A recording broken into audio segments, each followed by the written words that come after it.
Hello, and happy Valentine's Day to my friends. Miss Laura here from Bartlesville Public Library for your weekly virtual story time. Hello, friends, how are you? Hello, friends, how are you? Hello, friends, how are you? How are you today? Hope you're doing well. I did find some books to read today about love. Most of our Valentine's Day books are checked out, which is awesome. I'm glad that people are checking them out and reading them, but I found some books today just about love because we celebrate love on Valentine's Day, but we should celebrate love all the time.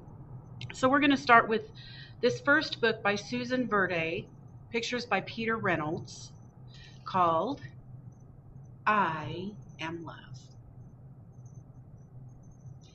We're going to look in this book and see all different ways we can show love to our friends and our family and our classmates and everybody, our neighbors. When I see someone going through a storm or an unhappy time, a storm of sadness and anger, when the sun disappears and the skies grow dark, and I see there is fear, I ask myself, what can I do to help let the light back in?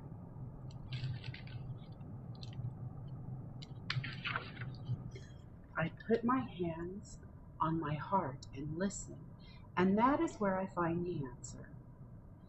I have compassion, kindness, and I act with tenderness.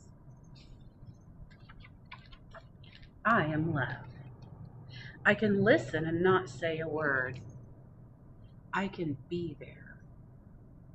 Love is being there for someone. I can hug and say everything will be all right. Love is comfort. I can speak softly and choose my words and actions carefully. Love is gentle.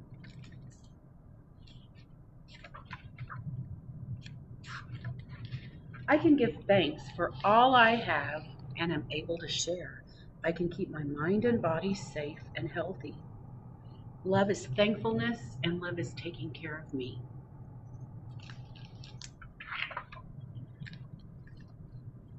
I can express what's important to me. Love is creative.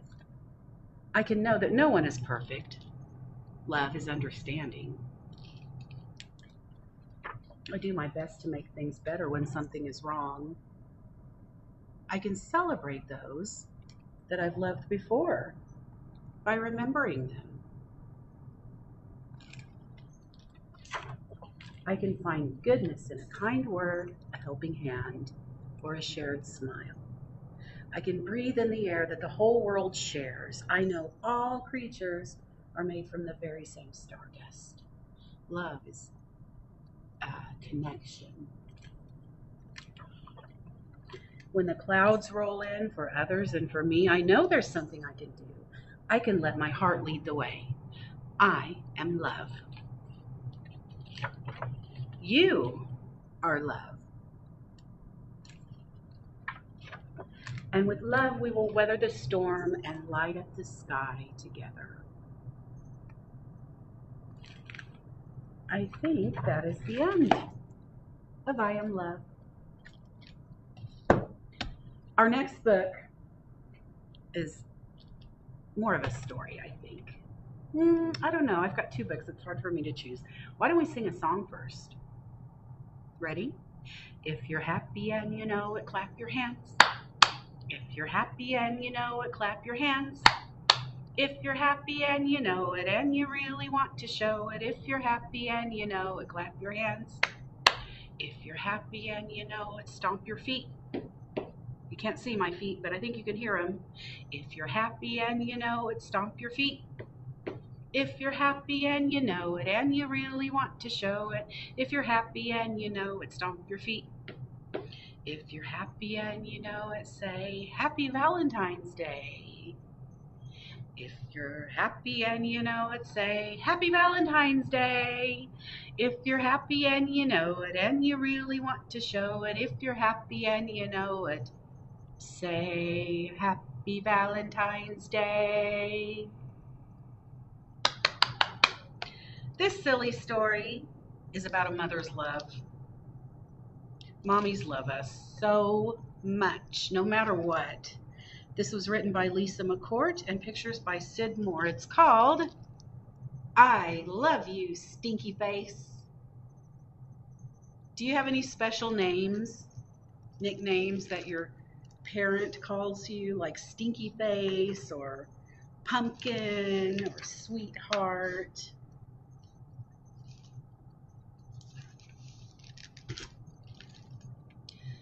I love you, my wonderful child, said Mama as she tucked me in. But I had a question. Mama, what if I were a big scary ape?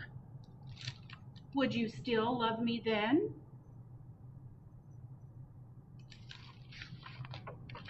If you were a big scary ape, I would comb your whole hairy self to make sure you didn't have any tangles. And I would make you a birthday cake out of bananas.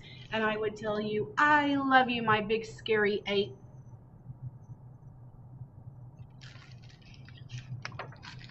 But Mama, what if I were a super smelly skunk and I smelled so bad that my name was Stinky Face?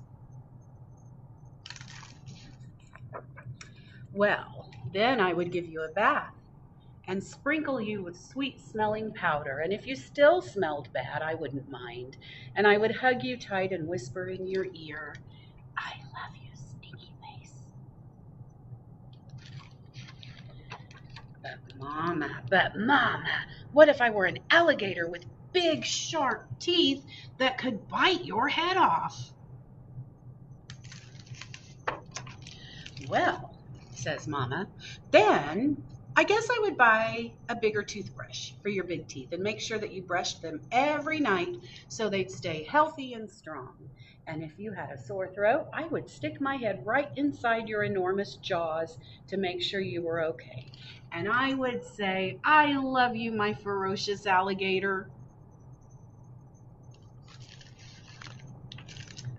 But Mama, what if I were a terrible meat-eating dinosaur with razor-sharp claws that ripped my sheets to shreds every night while I slept?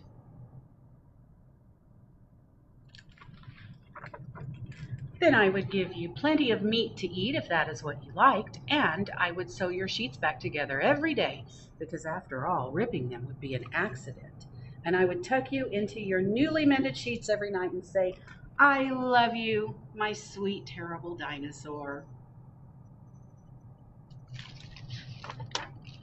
But Mama, what if I were a swamp creature with slimy, smelly seaweed hanging from my body and I couldn't ever leave the swamp or I would die? Well, then I would build a house right next to the swamp and I would stay with you and take care of you always. And when you splashed to the surface, I would say, I love you, my slimy little swamp monster.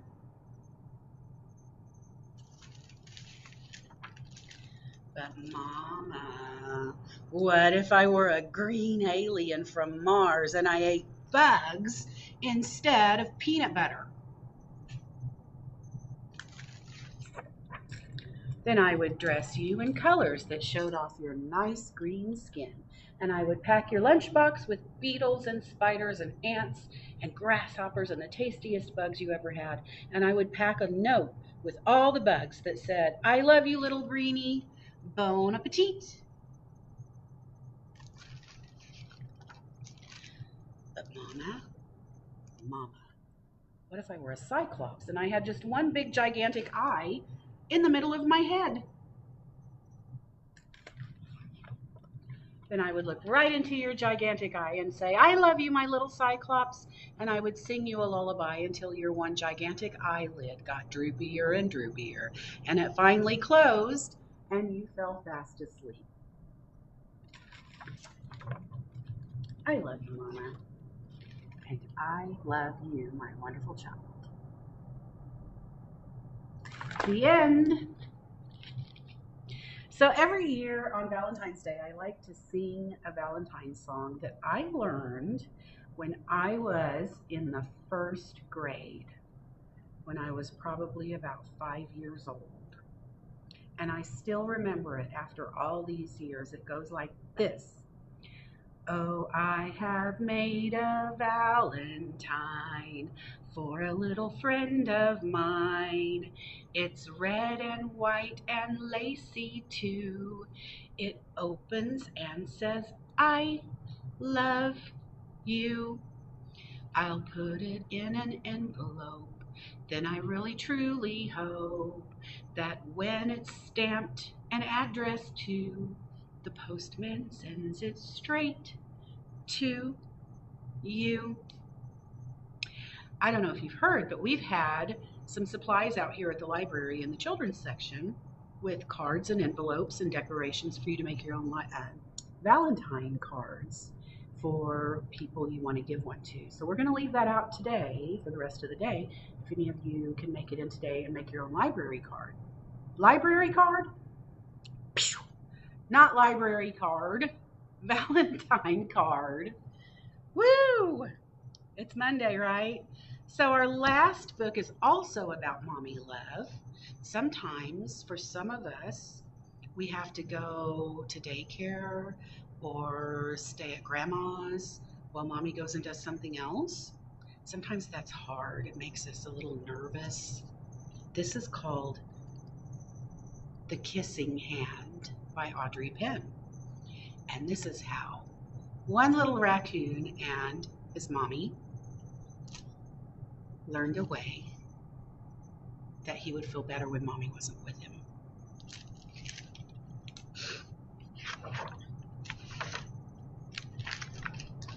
There they are.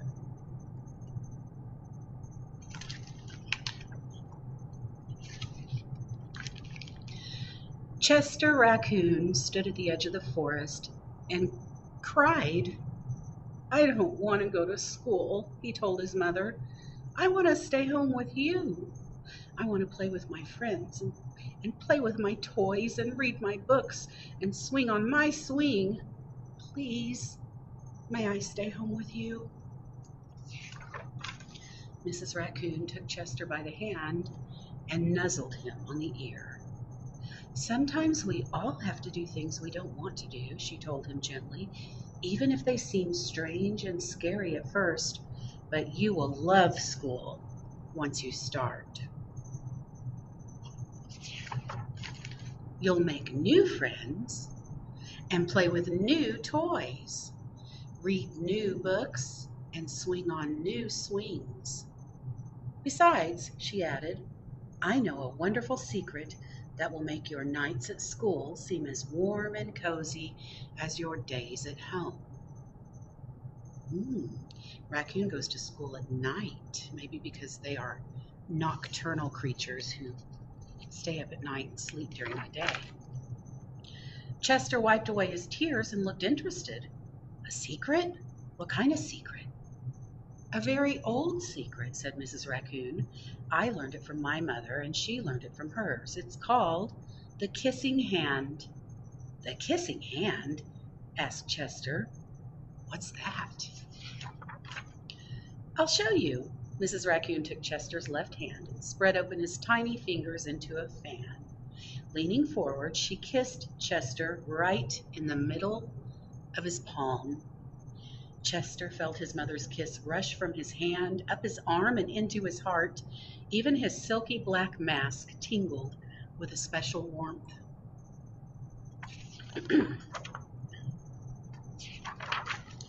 Mrs. Raccoon smiled. Now, she told Chester, whenever you feel lonely and need a little loving from home, just press your hand to your cheek and think, Mommy loves you, Mommy loves you. and that very kiss will jump to your face and fill you with toasty, warm thoughts. She took Chester's hand and carefully wrapped his fingers around the kiss. Now do be careful not to lose it, she teased him. But don't worry, when you open your hand and wash your food, I promise the kiss will stick. Chester loved his kissing hand. Now he knew his mother's love would go with him wherever he went, even to school. That night, Chester stood in front of his school and looked thoughtful. Suddenly, he turned to his mother and grinned. "Give me your hand," he told her. Chester took his mother's hand in his own and unfolded her large, familiar fingers into a fan. Next, he leaned forward and kissed the center of her hand. "Now you have a kissing hand too," he told her, and with a gentle goodbye and "I love you," Chester turned and danced away. Mrs. Raccoon watched Chester scamper across a tree limb and enter school. And as the hoot owl rang in the new school year, she pressed her left hand to her cheek and smiled. The warmth of Chester's kiss filled her heart with special words. "Chester loves you," it sang. "Chester loves you." Here they are at night school. And that is the end. Except for that page, it says, "I love you." This is the sign for "I love you." Let's see if we can do that together. We're going to open, we're going to put our pinky up,